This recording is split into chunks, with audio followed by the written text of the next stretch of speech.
Roba kɛnɛ ye kɛnɛ ye min bɛ an ka seko ni dɔnko tigilamɔgɔw ko fɔ n'aw bɛ fɛ k'a bɛɛ lajɛlen ɲɛdɔn an ka ɲɔgɔn sɔrɔ studio kɔnɔ an filɛbagaw foli ni tan i bɛ ka di aw kelen-kelen n'an bɛɛ lajɛlen ma ka biyan nɔ fo aw sigiyɔrɔ la ka da jir'aw la k'a fɔ ko aw bɛ ka Mali kunnafoni point net TV de lajɛ ni wagati in na an bɛ kɛnɛ min kɔnɔ o de ye dankɔrɔba kɛnɛ ye ni ye kɛnɛ in ko mɛn dɔrɔn a bɛ hakili jigin dɔkɛlaw la manifin o manifin de bɛ yen nɔ k'i dusukolo y'i ta ye i boloden kɔni ta o min nɛgɛ i sɔnna ka baara kɛ ni hakili ye i ye dankɔrɔba ye o hukumu kɔnɔ bi dankɔrɔba kɛnɛ wulila ka taama ka yala ka ɲini an bɛ se ka dɔkɛlaw sɔrɔ cogo min na an bɔra maa dɔ ka denmisɛnnin don nka denmisɛnnin min don a tigɛ kolen don ka jɛ bari ka d'a kan maakɔrɔbaw yɛrɛ ko ten ko denmisɛnnin tigɛ koko ɲuman a bɛ maakɔrɔba dɛgɛ nɔɔni ne y'a jɔlen a kɔni ka dɔgɔ nka n'a kɛwale yiri la i b'a dɔn k'a fɔ k'a kundama tɔ bɛ dugukolo jukɔrɔ a bɛ mètre 1000 bɔ y'a to n ka nin yɔrɔnin fɔ ka d'a kan mɔgɔ min don maa dogolen tɛ Mali kɔnɔ ani Mali kɔ kan a bangena maa min fɛ fayanfan o ye Babi Jabate ye a ba o tɔgɔ Fatumata Danbele mɔgɔ min don a bangena Côte d'Ivoire jamana kan ala nana ka n'a ye u nana sigi Mali kɔnɔ malien kɔni don malien d'origine don fa ye malien ye ba ye malien ye sigi u lase Côte d'Ivoire mais bi an bɛ don min na i ko bi u nana ba Maliba kɔnɔ mɔgɔ min don a ye baara daminɛ kabi 2008 yan fan na jeliden don a y'a sɔrɔ a fa tun bɛ taman fɔ donc ale nana daminɛ ni fɛn jumɛn ye a y'a daminɛ ni kuma ye a y'i to kuma kɔnɔ ka don zigirida la k'i to zigirida la ka na don kora fɔ la bi n y'o de fɔ ni sɔnna yɛlɛma ma dɔrɔn a ka ca Ala fɛ ɲinifɛn bɛ kɛ sɔrɔ fɛn ye a sigiyɔrɔ o bɛnnen don Bangɔni Filabugu ma nin bɛɛ lajɛlen n'an ye nin fɔ a b'an hakili jigin jɔnni na denmisɛnnin fitinin Jelimori Jabate a b'an fɛ kumaso kɔnɔ bi mɛ ni dan ye mɛ tigi da ye Jelimori ça va alhamdulillah ko di basi foyi tɛ na wallahi basi foyi tɛ na mɛ Ala fo k'Ala barika da kosɛbɛ kosɛbɛ yɛrɛ de koyi labu da don a banna nin b'a yira k'a fɔ ko ne yɛrɛ bɛ n ka ganforo kɔnɔ bi parce que ka d'a kan ne yɛrɛ den don yarɔ Fatumata kɔni ye Fatumata ye o si ma bɔ si la Jelimori an y'i wele ka na an ka baro kɛ an ka jamukan kɛnɛ kɔnɔ d'abord n bɛ fɛ k'a dɔn est-ce que a diyara Jelimori yɛrɛ ye ka Mali kunnafoni yɛrɛ dɔn kuma tɛ ka na Mali kunnafoni telesula alhamdulillahi rabbil alamina walhamdulillahi ala kulli fali mɔgɔninfin ni bɛ kuma daminɛ a ka di n ye k'i ka kumakan répond mais ni bɛ kuma daminɛ i b'a daminɛ ni Allah subhanahu wa ta'ala ye ka fara alakira Muhammadu ka sallallahu alaihi wasallam Allahumma salli ala sayyidina wa nabiyyina wa maulana Muhammadu wa ala ali Muhammadu salimatu salima walhamdulillahi rabbil alamina bien sûr a diyara Jelimori ye kosɛbɛ ka diyara ye kosɛbɛ yɛrɛ de tabarikala Jelimori donc an b'a fɔ i k'i bisimila an ka jabaranin kan folikan min b'i bolo daminɛ ye k'a se i kanubagaw ani an filɛbagaw ma nin wagati in na folikan jumɛn b'i bolo bon folikan min bɛ ne Jelimori Jabate bolo folikan janw tɛ folikan surun don parce que ni jeli ko k'i bɛ bɛɛ fo n'Ala ma jankɛ dugu bɛ jɛ dugu wɛrɛ bɛ tila ka jɛ tuguni k'i to foli la donc foli yɔrɔ fɔlɔ o ye Ala subhanahu wa ta'ala ye a filanan o ye alakira Muhammadu ye a n'a ka sahibaw sallallahu alaihi wasallam a sabanan o ye ne baw ye minnu ye n bange a naaninan o ye minnu ye ladon ko ɲuman olu tɛ dɔwɛrɛ ye o ye faruntalakaw ye Bangɔni na n'i y'a mɛn diɲɛ bɛɛ bɛ ka kule Jelimori Jabate nanikɛta faruntalakaw sababu don dɛ to bulu fo ka jatigi ɲumanw yɛrɛ fo kosɛbɛ an'an kanubaw o diyara an ye kosɛbɛ Jelimori Jabate maa bɛ bɔ fɛn dɔ la i tɛ k'a ye i bangena ka sɔrɔ i fa ye jeli ye a bɛ jeliya waleya mais munna i ka baara daminɛna ni kuma ye munna bon nin ka nɔgɔn kosɛbɛ min y'a to ne ka baara daminɛna ni kuma ye o tun tɛ kuma yɛrɛ kɛ Ala ka hinɛ n ka cɛkɔrɔba la n'o ye n fa jatigikɛ ye Baki Farunta a filɛ nin ye Bangɔni na n m'ale de fɛ yen nɔ ale de tun bɛ n forcer sinon jeliya tun man di ne bɛ jeliw ye kule la ne b'a fɔ ninnu ye haramu kow ye nin man ɲi mɔgɔ bɛ taa ka taa kule mɔgɔ la i tɛ taa ka taa baara kɛ ka dɔ ɲini k'a bila i kunna mɔgɔ wɛrɛw fana ka kule i la jama na o la i bɛ se wa donc n tora tentɔ n fa ko n'o ye Baki Farota ye a ko vraiment ko ne kɔni tɛ foyi ye jeliba ɲama den kɔ et puis o m'a bɔ tuguni a tilala ka fɔ n ma ko ne ye jeli bobo yɛrɛ de ye ya o ye Amidu ninnu mɔkɛ ye kosɛbɛ a tun b'o de fɔ donc a y'a fɔ de fɔcogo in yɛrɛ la mais bien sûr a b'o de fɔ a b'a fɔ cɛ e ye jeli bobo yɛrɛ de ye jeliba ɲama den hali ni ne yɛlɛla ni nisɔndiya ko ni yɛlɛla kɛrɛfɛ a b'a fɔ bɛɛ ka yɛlɛ fo jelikɛ ɲama den jeli bobo o tɛ se ka yɛlɛ ne kɛrɛfɛ e fa ye jeliya kɛ e ko k'e tɛ jeliya kɛ kabako tɛ donc a tun bɛ ka yiri la e bɛ ka ban fɛn min ma o de y'i ta ye bon n'ale fɛnɛ kun m'o kɛ est-ce que an bɛ don min na i ko bi o tun bɛ kɛ c'est à dire diɲɛlatigɛ la fo mɔgɔ dɔ de ka sɔrɔ mɔgɔ min bɛ mɔgɔ la dusu ok Jeli Mori an bɛ taa ɲɛfɛ kuma kɛra d'abord idée min tun b'i la o ye mɔgɔ minnu tun bɛ jeliya kɛ a tun tɛ i fɛla ko ye mais e nana to kuma kɔnɔ ka na kɛ zigiridala ye o sira sɔrɔla cogo di alhamdulilahi rabbil alamin ni fana jɛrɛ kosɛbɛ ni sira fana sɔrɔli n bɛ se k'a fɔ n ko o sababuya bɔra Baki Farota la tuguni en fait mɔgɔ bɛ na fɔ ko nin cɛnin yɛrɛ ka Baki Farota ko kuma bɛ ka caya de Baki Farota tɛ dɔwɛrɛ ye Baki Farota ye ne fa jatigikɛ de an bɛ Côte d'Ivoire de Baki Farota ye ne fa jatigikɛ de o y'a daminɛ depuis denmisɛnninya a bolila ka taa anw fa ka du kɔnɔ ka taa fɔ ne mɔkɛ ɲɛna n'o ye Jeli Mori kɔrɔba ye a ko an mago b'i denkɛ la n'o ye Babi Jabate n bɛ fɛ k'a kɛ n ka jeli ye n'i sɔnna k'a di yan nɔ o m'a kɛ sɛbɛ ye a y'a fa bila ka taa fɔ du kɔnɔ fa y'a kɛ sɛbɛ o y'a ta k'a d'a ma depuis denmisɛnninya hali n'a bɔra Côte d'Ivoire ka na a bɛ jigin du fɔlɔ min kɔnɔ a mana taa tournage la a bɛ jigin du fɔlɔ min kɔnɔ o ye Bankɔni de ye a bɛ taa fatu wagati min na bana min y'a sɔrɔ a bana y'a sɔrɔ Bankɔni de la a sɔrɔla ka taa Dagrani fa min na donc Baki Farota ye ne yɛrɛ wolofa de ka tɛmɛ hali Babi Jabate yɛrɛ kan o Baki Farota de kɛra sababu ye ni ne ye zikiri fana da parce que ale tun bɛ association dɔ la n'an k'a ma Sufi ka tɔn Seko Lasana Kane Segu donc olu ka kaliman dacogo de tun ka di ne ye kosɛbɛ donc n ye n to kuma de la ka na don o la n ye filen caman cɛ an ka so dɛ mɔgɔ tɔw bɛ taa filen fɔ kɛnɛma donc e tun bɛ ka répétition kɛ so kɔnɔ ni filen ye siga t'a la n ye filen caman ci ka d'a kan filen minnu tun bɛ bila so kɔnɔna na ni baara kɛra a la n'a utilisera ne bɛ na ne b'olu ta ka don n'o so kɔnɔ n bɛ filen fɔ n bɛ k'an ka dɔnkili da mɔgɔw ɲinama awɔ mɔgɔw ɲinama n bɛ da sɔgɔn n yɛrɛ da la n bɛ filen fɔ n bɛ k'an ka dɔnkili da musokɔrɔba mana wele a ka to tobi la k'a ye taa filen ta ka di yan filen tɛ yen ok Jeli Mori o diyara an ye an bɛ taa ɲɛfɛ hali sisan nɔ an y'a ye i ka nin baara in bɛɛ kɔnɔ ka kurafɔ fɛnɛ fara kan o fɛnɛ kɛra 2014 mais mun y'i to zigirida la ani kuma la ka n'i yɛrɛ sɔrɔ kurafɔ fana na instrument ka ca e filen caman ci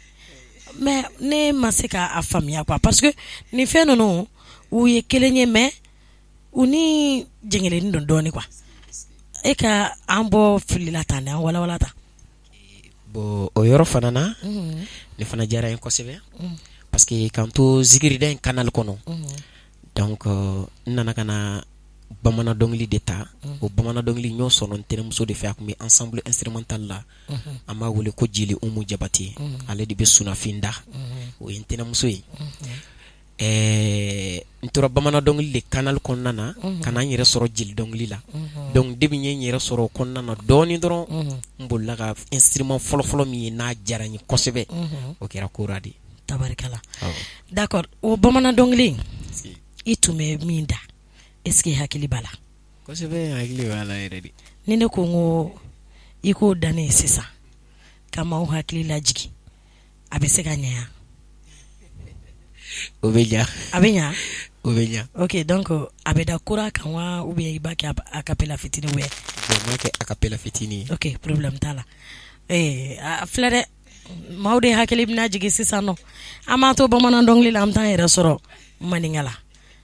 bi ye koyi sini y'a lakale de ye an ka taa Jeli Mori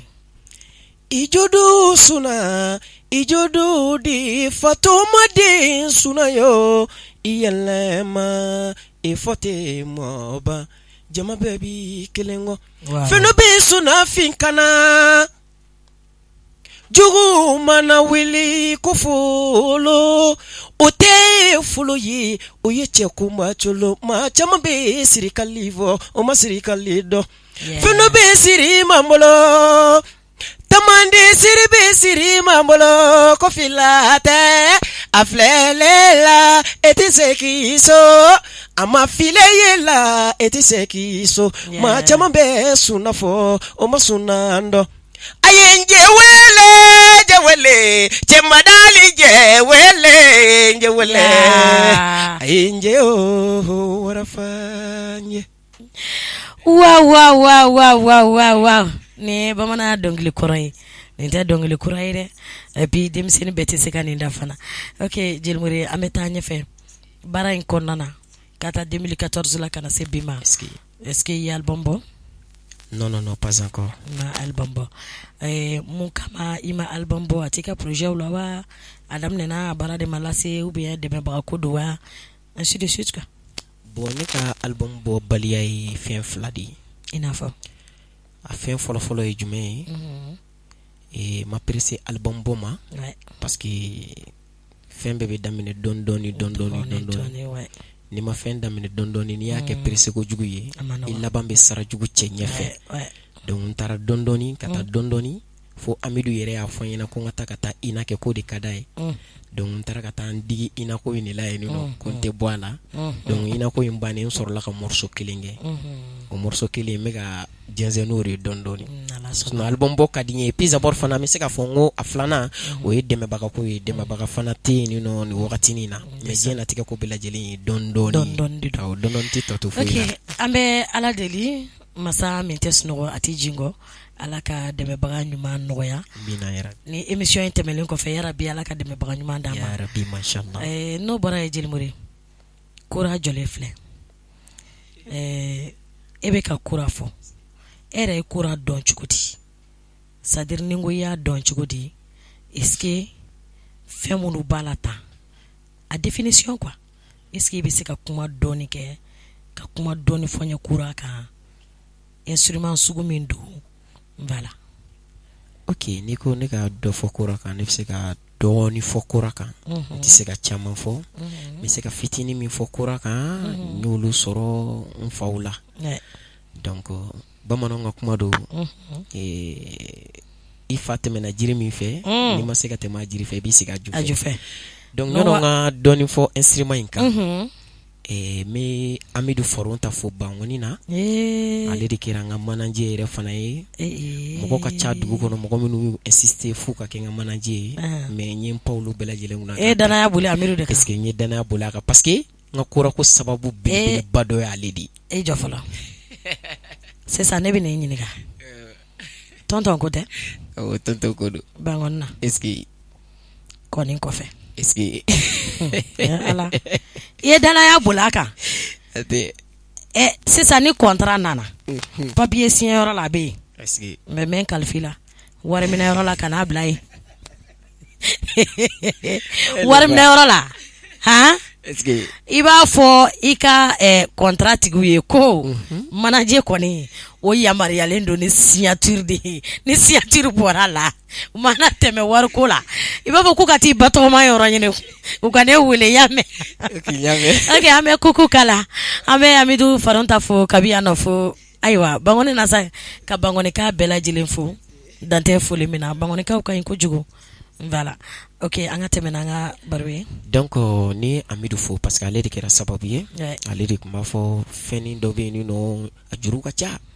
ya donc yito la ka kile fla na kana fo na instrument ko kura atara to nyene siraka ijija ula o be sare jil bodu kura ka ni ko jugu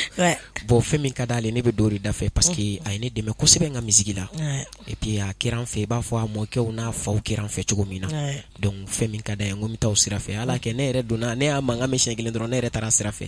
bo kuma la suru yara kura koni instrument mino instrument dumando c'est comme si ateba fo instrument to beka gune ote ni femin kanu ni se ka ko ke bakadi o ye kelen ye et puis kora filɛ nin ye i bɛ se k'a fɔ sans dɔnkili i bɛ se k'a fɔ sans l'orchestre i kelen bɛ se k'i sigi k'a jouer wa n'a ka di i b'a dɔn orchestre la k'a jouer n'a ka di i ye fana i b'a fɔ ni dɔnkilidala dɔ ye n'a ka di i yɛrɛ b'i ka dɔnkili da. Mais sisan nɔ kora in yɛrɛ ye juru joli ye? Kora est composé de 21 cordes. Juru 21. I b'a fɔ o la n'o tɛ an ka kalan ma taa 20 o tɛ 23 ye o ye 21. 21 tabarikala n b'o fara n ka dɔnta kan sinon an ka ekɔliso la ne ye fɛn o fɛn kalan o ye je ne sais pas ye an ka ekɔliso la o y'o de fɔ ne ye ok sisan nɔ corde 21 a kelen kelen n'an bɛɛ lajɛlen bɛ kuma mais dis-moi kura ye filɛ nin a bɛ jelikan dɔrɔn de fɔ wa a bɛ bamanankan fɔ de parce que ne ma se ka foyi de faamuya kura ko in na n'a ka di i bɛ jelikan fɔ n'a ye n'a ka di i bɛ bamanankan fɔ n'a ye a b'o fila bɛɛ kɛ yan. Bon ne bɛ se ka fɔ i ka nin ɲininkali fana diyara n ye kosɛbɛ parce que a bɛ mɔgɔ caman de kɔnɔ kora bɛ maninkakan dɔrɔn de fɔ wa a kɔridu composelen don ka bɛn maninka dɔnkiliw de ma mais n'a ka di i ye ka diɲɛ kan o kan fɔ kora la i b'o kan fɔ kora la. Awɔ. N'o fara n ka dɔnta kan. Awɔ a bɛ maninkakan fɔ a bɛ bamanankan fɔ ni wasolonkan ka di i ye i b'a bila o la ni blues ka di i ye i bɛ taa ye ni jazz ka di i ye. N'an tilala émission na an bɛ bɛlakan fɔ an bɛ bɛlakan fɔ n'an tilal'o la o y'anw ka kan ye i m'a fɔ k'a bɛ kan mɛn fɔ o y'anw ka kan ye donc il faut que ne fana n bɛ n ta valoriser ou bien ne ok Jelimori jamukan kɔnɔ k'a dɔn Jelimori ka baara kɔnɔ depuis 2014 fo bi est-ce qu'il voyagera? Ouais, Jelimori voyagera. Jelimori ye voyage kɛ n ye voyage kɛ mais ni ko n ye voyage kɛ kuma de la bon n bɛ se k'a fɔ n ye voyage kɛ dɔnkili la n ye voyage minnu kɛ kuma ni dɔnkili la olu ye voyage janw ye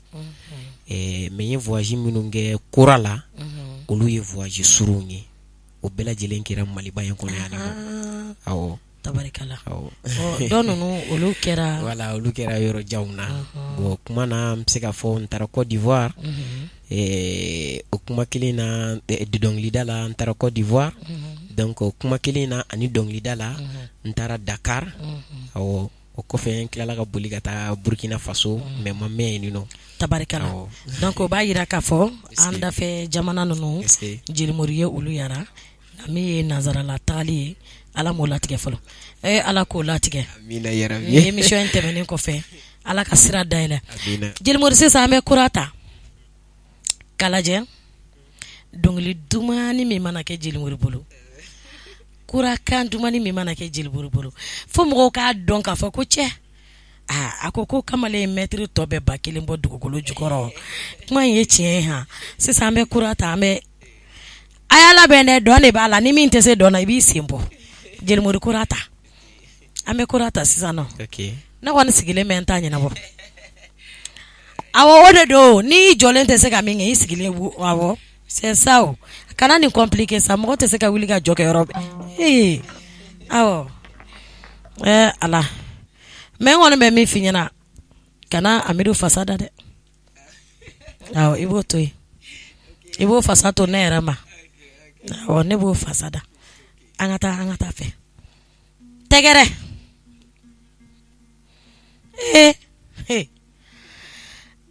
an b'an profiter nin kɔnɔna na bangɔni kɔnɔ ka foli kɛ famille Traoré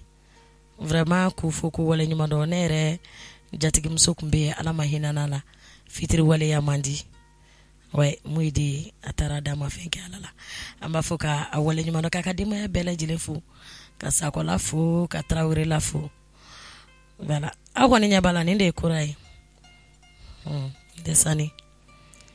ko misigi ye mɔgɔ lankolon fɛn ye mɔgɔ lankolon dun tɛ se ka baara kɛ dɛ ok Jelimori i labɛnna d'accord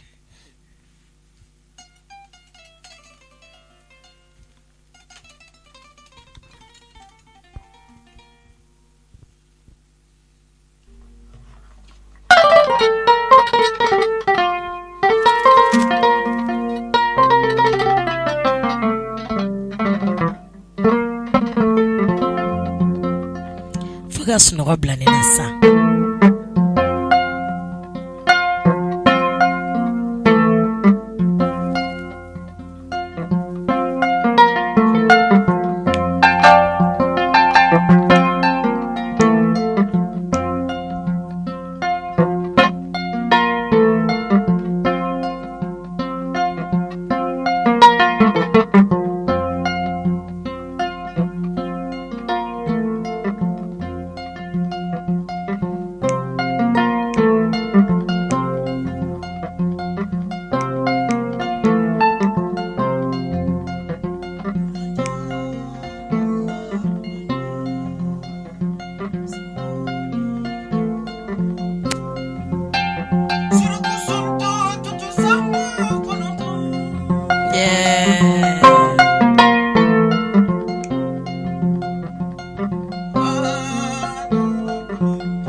Jelimori, bravo.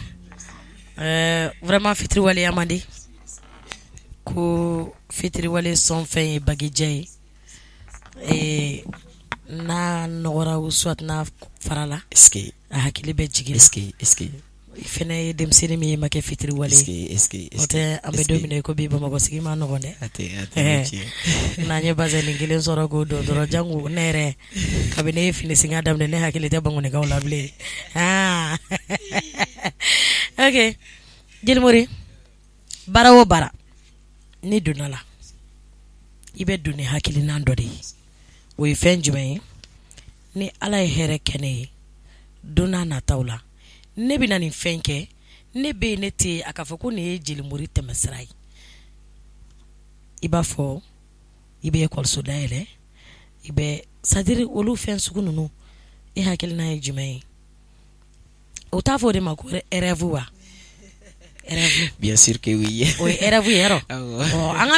ne bɛ to ka ɲinɛ rêve in kɔ de n'o tɛ an ka misi o fɛnɛ fɔ n ye o Jelimuri ka rêve ye jumɛn ye Jelimuri Jabate ka rêve an ta kuma janya Jelimuri Jabate ka rêve n'a sewara a ka musique kɔnɔna na ka fɛn sɔrɔ a ka musique kɔnɔna na a b'a lajɛ ka école dɔ dayɛlɛ min ye art ye min bɛ se ka mɔgɔ caman dɛmɛ a la parce que mɔgɔ dɔ bɛ yen nɔ i bɛ taa sɔrɔ u b'u ka so a ka d'u ye ka musique kɛ i bɛ taa sɔrɔ somɔgɔw bannen don a ma donc ni somɔgɔw banna a ma u t'a dɔn u b'a kɛ yɔrɔ minnu na n'u taara yɔrɔ wɛrɛ la i bɛ taa sɔrɔ somɔgɔw kɛlen don ka information ta yen nɔ n'u nana so u bɛ kɔrɔfɔ donc a ka di ne ni ne ka rêve ni ne kɔni ye nafolo sɔrɔ n ka musique kɔnɔ n bɛ yɔrɔ dɔ dayɛlɛ k'a di denmisɛnninw ma u ta yen nɔ u tɛ foyi sara n'a bɔra tɔgɔ sɛbɛn wari la u tɛ foyi sara tabarikala Jelimuri n'i ye baara o baara dan gɛlɛya b'a la nɔgɔya b'a la est-ce que ka daminɛ 2008 la ka na se bi ma Jelimuri ma gɛlɛya foyi ye musique kɔnɔ n ye gɛlɛya ye dɛ e dun bɛ kule Jelimuri cɛ a na fɔ ni gɛlɛya caman yera nin ko in na dɛ i ye gɛlɛya jumɛnw sɔrɔ a ko la bon n ye gɛlɛya caman yɛrɛ de sɔrɔ musique la i n'a fɔ en fait n bɛna kuma dɔ f'i ye i k'a faamuya diɲɛnatigɛ fɛn bɛɛ lajɛlen gɛlɛya b'a la hali ka minɛn ta ka bila minɛn kɔnɔ i bɛ taa sɔrɔ gɛlɛya dɔɔnin b'a la i b'a dɔn kuma dɔ la n'i ye sɛgɛn ne yɛrɛ ye dɔ bɛ kini de ta k'a kɛ ne da kɔnɔ walayi tellement que sɛgɛn man di ne ye bon e ka gɛlɛya ninnu gɛlɛya suguya jumɛnw de don ok mɔgɔ ni fin n'i ye baara o baara ta i sɛbɛ ma n'i ma gɛlɛya sɔrɔ a la c'est que i b'o baara bila o baara t'i nafa tabarikala f'i ka gɛlɛya de sɔrɔ baara la kosɛbɛ n'i ye gɛlɛya sɔrɔ a la hɛrɛ wagati ni hɛrɛ nana i bɛ hɛrɛ minɛ ko ɲa o hɛrɛ kɔnɔna na Ala bɛ Ala la jarabi s'i ma ka na ni gɛlɛya belebelew ye gɛlɛya minnu n'olu ka surun i t'a la walima minnu ka girin ka tɛmɛ ta kan i yɛrɛ bɛ sigi k'i miiri ne delila ka nin gɛlɛyaba in kɛ ka tɛmɛ ne kɛlen ka fɛn sɔrɔ ni ne ko ne tɛ nin gɛlɛya in ko est ce que Ala tɛna jigin ne na consciencieusement donc i bɛ segin i kɔ mais a mɔgɔ tɛ bɛɛ ye effectivement donc gɛlɛya bɛ diɲɛ fɛn bɛɛ la ne Jelimuri Jabate ne ye gɛlɛya caman sɔrɔ musique la ne bɛ se k'a fɔ ne ye gɛlɛya sɔrɔ kuma la n ye gɛlɛya sɔrɔ dɔnkilida la kɔrɔfɔ in yɛrɛ n ye gɛlɛya belebeleba yɛrɛ de sɔrɔ la parce que n ye gɛlɛya belebeleba min sɔrɔ nin kora in na ne m'a sɔrɔ dɔnkilida la ne m'a sɔrɔ kuma na kuma la n bɛ to ka n sigi min si ɲɛ na o ye gɛlɛya dɔ ye dɛ mɔgɔw sigilen don mɔgɔw dalen don u b'u ka sunɔgɔ la e kɛlen don ka écouteur don i tulo la ka yala yala i bɛ kuma na i yɛrɛ ma o ye gɛlɛya dɔ ye dɛ bon mɔgɔ dɔ fana bɛ yen nɔ min kun ka di n ye kosɛbɛ Funɛ Moribo Kamara n'an b'a fɔ a ma ko Dafejɛ Segu Duguninkɔrɔ ka don mais ɲɔnɔ n k'ale kanu n ye mɔgɔ fɔlɔfɔlɔ min kanu kuma na o kun ye Baki Jabate de ye donc ne yɛrɛ ye n dege kuma la o de senfɛ wagati min na n fa kun b'a fɔ ko jeliba ɲamaden donc n dimina ka to de ka cassette san ka to ka n sigi k'o lamɛn donc o de senfɛ n bɛ se k'a fɔ n ye gɛlɛya dɔɔnin sɔrɔ o la parce que n ye Baki ɲini n ma Baki sɔrɔ n tora ka Baki ka cassette de ɲamɛ ne bɛ se k'a fɔ ne ye san 2 ɲɔgɔn de kɛ san 2 ani tile 15 n y'o de kɛ n bɛ ka Baki recherche kɛ n ma se ka mɔgɔ sɔrɔ mɔgɔ min bɛ se ka n sama ka gɛrɛ Baki la ouais tout à fait Mali kelen kɔnɔ Bamakɔ sigi kelen na non n ma se ka mɔgɔ sɔrɔ ni min y'a namu laminɛ o b'a fɔ problème t'a la après o bɛ tila ka ko wɛrɛw don a kɔrɔ vous voyez mais ko bɛɛ n'a wagati don Ala de kun ma ko bɛɛ n'a wagati don n'o tɛ ni Baki yɛrɛ ye nin mɛn sisan a b'a fɔ Ala ale kun ka bɔ a kalama ka t'i yɔrɔ ɲini mɔgɔ kanuba tɛ bɛɛ ye o donc n bɔra Baki ka canal fɛ ka na n yɛrɛ sɔrɔ n ka cɛkɔrɔba ka canal yɛrɛ fɛ n'o ye Funɛ Moribo ye donc ma kumakɛla foyi bila kumakɛla min ɲɛ o ye Dafejɛ kelen de a sabanan kumakɛla sabanan o ye Ba Cani Kamara ye a filɛ ni Moribabugu la a banna ne ka inspiration bɛ bɔ ni mɔgɔ saba de kan Baki Jabate o y'a fɔlɔ ye a filanan Funɛ Moribo a sabanan o ye Cani Kamara ye a bɛ Moribabugu la bon i ni ninnu mɔgɔ saba si ma ɲɔgɔn ne ni Ala barika la ni Baki ma ɲɔgɔn ye fɔlɔ mais hali sini n'a jɛra n ma n'a bɛnna n kan ko ni Baki ka ɲɔgɔn ni Baki bɛ ɲɔgɔn sɔrɔ Ala y'o sababu nɔgɔya sisan Ala y'o sababu nɔgɔya sisan Funɛ Moribo Kamara n'ale bɛ ɲɔgɔn ye kuma bɛɛ n'a diyara n ye hali sisan n bɛ n ka motonin ta kɔlɔkɔlɔ n bɛ taa fɛ yen nɔ min kan ka fɛngɛ donc m'o fɛngɛ kumakan min kan ka di yan nɔ o bɛ di ne yɛrɛ ma n bɛ segin n'o ye Cani Kamara fana hali sisan ni n bɔra ni émission na n bɛ boli ka taa ale de ka sandiya la effectivement n y'ale fana sɔrɔ. ok o diyara n ye kosɛbɛ n'an bɛ nin bɛɛ la sisan nɔ ala ni ne ko dumuni jumɛn ka di ne den e bɛna jumɛn fana ye sa. I bɛ hakɛ to dɔɔni yala an ka se dumuniko ta fanfɛla ma yala an ka se dumuniko fanfɛla ma korako in na n ye kora in kanu yɛrɛ de kosɛbɛ kora in ka di ye koyi ko di sa waati dɔ kɛra la n bɛ kora ta de k'a da ne de kori i tɛna kora ko kuma in de bila dumuni ko in nɔ la n dalen filɛ nin ka tila kan n ka kora dalen filɛ nin n kɛrɛfɛ n bɛ n sen ta n m'a da kan tiɲɛna hali ne bɛnkɛ mɔ k'a ka caméra la an bɛ si an bɛ wuli n'an wulila ɲɔnɔ ka taa ɲɛfɔ n bɛ maga fɛn fɔlɔ min na o ye kora ye kanu tɛ tɛmɛ o kan donc ni n wulila sɔgɔmada fɛ dɔrɔn n b'a ta k'a ci n sen na ka taa fo Tomɔrɔbugu ka Tomɔrɔbugu boli k'o ban ka na Bajanbugu ka yen boli k'o ban ka taa Titebugu ka yen boli k'o ban ka taa n yɛrɛ sɔrɔ an yɛrɛ kɛrɛfɛla la zone industrielle la maître Jean Fane o cɛkɔrɔba donna an jigi kɔrɔ kosɛbɛ donc n ye waati kɛ yen nɔ n ye yen fana boli k'o ban ka boli ka taga Titibugu la tuguni ka yen boli k'o ban ka boli ka bɔ yen nɔ ka na an yɛrɛ sɔrɔ Bajanbugu la tiɲɛna i bolila n sera yen nɔ yen ne kɛra n ka sababu ye hali sini denmisɛnnin fitinin no Dirisa Jabate denw no Laji Sambu Jabate Layikɔrɔba ni Layi fitinin olu de ye n dɛmɛ kosɛbɛ kosɛbɛ ni n yɛrɛ développer la mais mɔgɔ min yɛrɛ ye n tɛgɛ sigi kora kan hali sini n tɛ ɲinɛ a tigilamɔgɔ kɔ o de ye Sa Bagama ye awɔ hakili b'a la Institut National des Arts la a kɛra mɔgɔ min sababuya la Jelimadi Sisɔgɔ Jelimadi ye n tɛgɛ sigi mais Sa Baga de ye ne tɛgɛ sigi kora kan kosɛbɛ parce que mɔgɔ caman ye kora ye n bolo olu ye kora fɔlɔ olu m'a minɛ ka accorder n ye ka tila ka morceau kelen jira n na ale de y'a minɛ n ye ka accorder n ye diɲɛ bɛɛ m'a fɔ mais alhamdulillah n avancera ka tɛmɛ a fana kan bi tabarikala o y'a ka kunnawolo ye o y'a ka kunnawolo ye i ka mɔgɔ kalan a ka tɛmɛ i la o y'a ka kunnawolo ye ɔ sisan nɔ dumuni ko ne den y'o dévier dɛ an ta kora ko in na tuguni o kumana a tɛ tɛmɛ min kan o de yala ta ye ok mais nin kelen ni répond parce que n tɛ fɛ ka don ba gasi la Fatumata Zahara ka di n ye kojugu i y'a dɔn sa Fatumata Zahara ka di n ye dumuni ko in ta fanfɛla la dumuni min ka di ne ye lefu tɛ dumuni min fɛ o de ka di ne ye lefu tɛ dumuni min fɛ farafinna gâteau mais attention e dawla ma ban dɛ i dawla ma ban i barika ma ban farafinna gâteau wa nɔgɔ b'i la aw bɛɛ tulo b'a la dɛ aw tulo kɔni b'a la farafinna ni farajɛla aw tulo b'a la i dawla ma ban i barika ma ban ok Jelibori o diyara n ye diɲɛ bara o bara n'i ye gɛlɛya sɔrɔ a la i ni nɔgɔya dɔ bɛ ɲɔgɔn ye an bɛ ka se an ka jamukan kuncɛyɔrɔ la Jelibori ye hɛrɛ jumɛn sɔrɔ baara in kɔnɔ alhamdulilahi rabil alamina Jelibori ma hɛrɛba sɔrɔ parce que ala ye diɲɛ dan tigɛ don o don da bi mɔgɔninfin i bɛ tan sini i bɛ tan donc mɔgɔninfin o mɔgɔninfin n'i bɛ tan tɔ sini e bɛ ka jigin taa ɲɛ t'i ka ko la donc i bɛ ala subahanahu wa taala deli kosɛbɛ donc ne kɔni à chaque fois san o san dɔ de bɛ ka fara ko kan ala ka dɔw fara kan ma hɛrɛba sɔrɔ fɔlɔ mais an bɛ waati min na ko sisan alhamdulilahi rabil alamina n filan tɛ don foyi fɛ ne Jelibori Jabate tɛ se ka don min da fɛ a daminɛna dɛ a daminɛna dɛ u tɛ don ko foyi la n'u ma waso mais Jabatela kan ninnu ba ne ko ne ye fɛn kelen min fɔ Jabatelakaw ye hali sisan mɔgɔ si de ma se k'a jaabi ne ko yan'u ka wari bila kɔlɔn kɔnɔ k'u bɛ taa sanu k'a ta juru ye u t'a di ne ma siɲɛ kelen wa aw bɛ t'o bila kɔlɔn kɔnɔ k'aw bɛ k'o t'o ta juru ye cogo di bɛnkɛ n'u ye yɔrɔ ɲini k'o jɛ o ma fusa ok Jelibori tulon tɛ sɛbɛn sa sɛbɛn tɛ tulon sa jamukan bɛ ka se a kuncɛyɔrɔ ma an bɛ kura ta an bɛ morceau kelen fɔ donc yanni ka kura ta folikan min b'i bolo i b'o di donc an bɛ émission datugu ni morceau kelen ye maintenant folikan minnu b'i bolo i b'o di an kanubagaw ma Mali Kunnafoni TV kan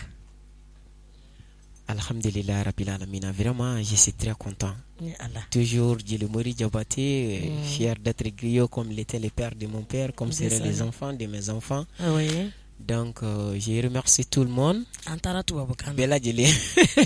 Ni amblale tuwabukana. Ah oui, fier d'être griot, c'est vrai.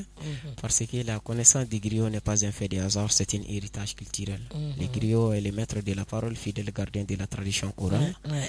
Il tient sa science de son père et celui-ci aussi le tient. Donc c'est une transmission de génération en génération, ainsi de suite. C'est pour cela que je suis fier d'être griot. Mais les griots vivent au dépend de celui qui l'écoute, certes. Un noble sans griot, c'est comme un paysan drapeau. C'est vrai. C'est vrai. Donc, mes bella Djily faut farafina ani farajela. Farajela njatigi chama menino. Ka damina Danemark la, kana États-Unis Bercy, kana France yere la. Kambe kuku ke ubela. Kuka invitation ci Djily Mori ma. Awo ko invitation ci ama ngata dîner kelen kuye ka segin kana o de kana he. Voilà. Mu bella Djily fo ka foli kerengere ne ya bla ka ta Allah subhanahu wa ta'ala fana mane ala kira Mamadu ba fo ya fo damina na chomi. Donc bella Djily ko fe ka foronta la fo kosebe olu de kelen kan ta yɛrɛ bangolina olu de kelen kan ta mi foronta la bɛɛ lajɛlen fo ka baki foronta su fo ana muso. Donc kɔfɛ ka tila ka masaw yɛrɛ fo grande famille na kan jatigiw fo jatigi cɛman jatigi musoman na maa tɔgɔ fɔ dɛ ni ne ye maa dɔ tɔgɔ fɔ yan sisan dɔ fana b'a fɔ ko maa tɔgɔ fɔ dɔ b'a fɔ ko cɛnin bɛ ka kɛ sari ye a bɛ ka ɲinan kɔ tout simplement o bɛ anw ma ɲɛnwa ko la dɛ jatigi bɛɛ lajɛlen o diyara n ye ka aw yɛrɛ fana fo dɛ ala parce que Mali kunnafoni effectivement a kan ka fo parce que aw de bɛ artiste denmisɛnninw ta k'u dɛmɛ k'u labɔ u ka se ka ye kosɛbɛ mɔgɔ caman bɛ yen nɔ i bɛ taa sɔrɔ hɛrɛ ka di ye k'a ɲɛsin mɔgɔw ma nka ni maa kelen maa fila donna la dɔrɔn i bɛ taa sɔrɔ o hɛrɛ bɛ dan sira la mɔgɔ dɔ bɛ yen nɔ i bɛ taa sɔrɔ hɛrɛ ka d'a ye k'a di mɔgɔw ma mais i bɛ taa sɔrɔ a tɛ s'a kɛcogo la mɔgɔ dɔw yɛrɛ bɛ a bɛ s'a kɛcogo la nka ale b'a kumaniya maaw ma donc aw t'aw ta kumaniya maaw ma a bɛ s'aw ta kɛcogo la bisabɔra a bɛ ka ɲɛ anw denmisɛnninw ma vraiment an b'u fo n'olu sababuya tɛ aw tɛ anw ye a y'u fo a ye tɛgɛrɛ baden fo fana kunna. Ok, merci Djily Mori. Sisan an bɛ kurata. Ok. Voilà k'an ka dernier morceau jouer. Problème foyi t'a la. Voilà. Ok, donc dernier morceau ne yɛrɛ y'o dilan k'an kan namu n'o ye komi an ye dɔ kɛ Mande donc an m'a essayer an m'an kuru ka na Segu. Kodisa. O Segu dɔnkilini fitinin da Mali kunnafoni maaw yɛrɛ la. Yan ne ye Segu ye. Mali kunnafoni maaw aw kɔni ɲɛ bɛ Segukaw kan a ɲɛ b'a la dɛ. Yan ne ye Segu ye dɛ. N'i kɔni i ka a danbew i ɲɛ t'a la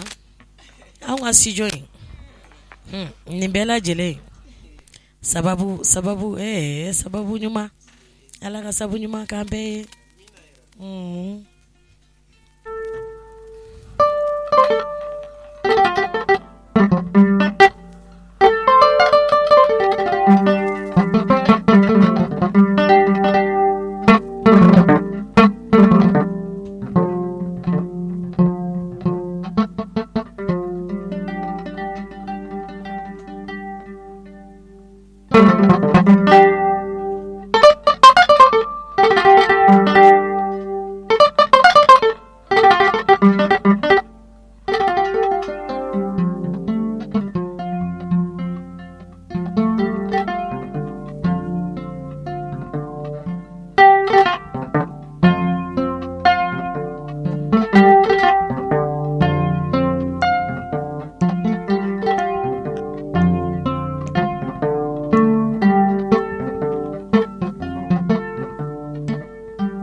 Okay, karbo nandumani ale teme daga kono nin kuye anye dankoroba kene kono ani mami tume ndo bolobi ode jilimuri jabate nya fa nya debiri jamu ka damnena ngo akoti na ke basi min na medeseni masai ma anga joya jona duna na tawla ami nyon soro dankoroba kene were kono aw kambe